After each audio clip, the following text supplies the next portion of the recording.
Hi AI generator ആയിട്ടുള്ള ഒരു image പോസ്റ്റിൻ്റെയോ video പോസ്റ്റിൻ്റെ ഒക്കെ നിറയെ താഴെ കമൻസ് വരുന്നത് ഇനി എഡിറ്റേഴ്സിൻ്റെ ജോലി, VFX ആർട്ടിസ്റ്റിൻ്റെ ജോലി, ഡിസൈനേഴ്സിൻ്റെ ജോലി, എല്ലാവരുടെയും ജോലി പോകും. ഈ AI കാരണം എല്ലാവർക്കും പണി കിട്ടിയിരിക്കുകയാണ്. അങ്ങനെയാണ് നിറയെ ക്വസ്റ്റ്യൻസും കമൻസുകളൊക്കെ വന്നുകൊണ്ടിരിക്കുന്നത്. എന്താണ് ഇതിൻ്റെ ഒരു ഉത്തരം?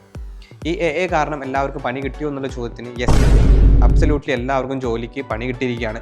കാരണം നമ്മൾ ഈ മാറ്റം അംഗീകരിച്ചിട്ടില്ലെങ്കിൽ നമ്മളുടെ എല്ലാവരുടെയും ജോലി പോകും. ഈ AI എന്ന് പറയുന്നത് ഒരു മാറ്റമാണ്. മാറാത്തതായി ഒന്നേ ഉള്ളൂ, മാറ്റം എന്നാണ്. നമ്മുടെ മനുഷ്യരുടെ ഹിസ്റ്ററി തന്നെ എടുത്തു നോക്കും നിങ്ങൾ.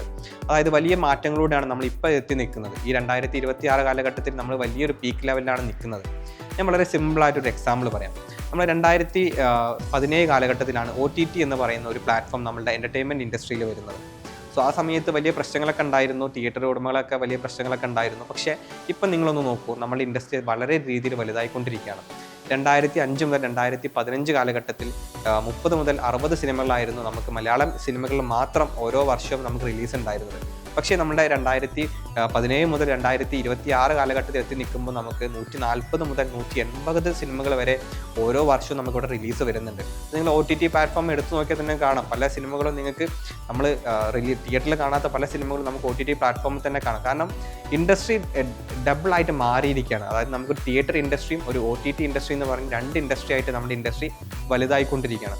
അതുപോലെ നമ്മളുടെ ഇൻഡസ്ട്രിയിൽ വന്നിരിക്കുന്ന ഒരു മാറ്റമാണ് ഈ ആർട്ടിഫിഷ്യൽ ഇൻ്റലിജൻസ് എന്ന് പറയുന്നത്.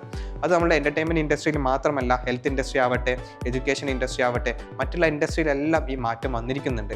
ഈ മാറ്റം നിങ്ങൾ അംഗീകരിച്ച് മുന്നോട്ട് പോവുകയാണെങ്കിൽ നിങ്ങൾക്ക് എല്ലാവർക്കും നല്ലൊരു കരിയർ ബിൽഡ് ചെയ്യാൻ സാധിക്കും. ഇപ്പോൾ നമ്മൾ ഈ ആർട്ടിഫിഷ്യൽ ഇൻ്റലിജൻസിൻ്റെ ഏറ്റവും വലിയ അഡ്വാൻസ്ഡ് ആയിട്ടുള്ള ഒരു പീക്ക് ലെവലിലാണ് നമ്മൾ നിൽക്കുന്നത്. ഇനി 2030 നമ്മൾ സംസാരിക്കാൻ പോകുന്നത് ഇനി AGIനെ കുറിച്ചിട്ടായിരിക്കും. എന്താണ് AGI? ഇതുപോലത്തെ കണ്ടൻസുകൾ ഇഷ്ടപ്പെടുന്നവരാണ് നിങ്ങളെങ്കിൽ കീപ് വാച്ചിങ് അസ്. ഇനി ഞാൻ അടുത്തൊരു വീഡിയോ ആയിട്ട് വരുന്നതായിരിക്കും. എന്താണ് AGI എന്നുള്ളതിനെ കുറിച്ച് നിങ്ങൾക്ക് അറിയാൻ താല്പര്യമുണ്ടെങ്കിൽ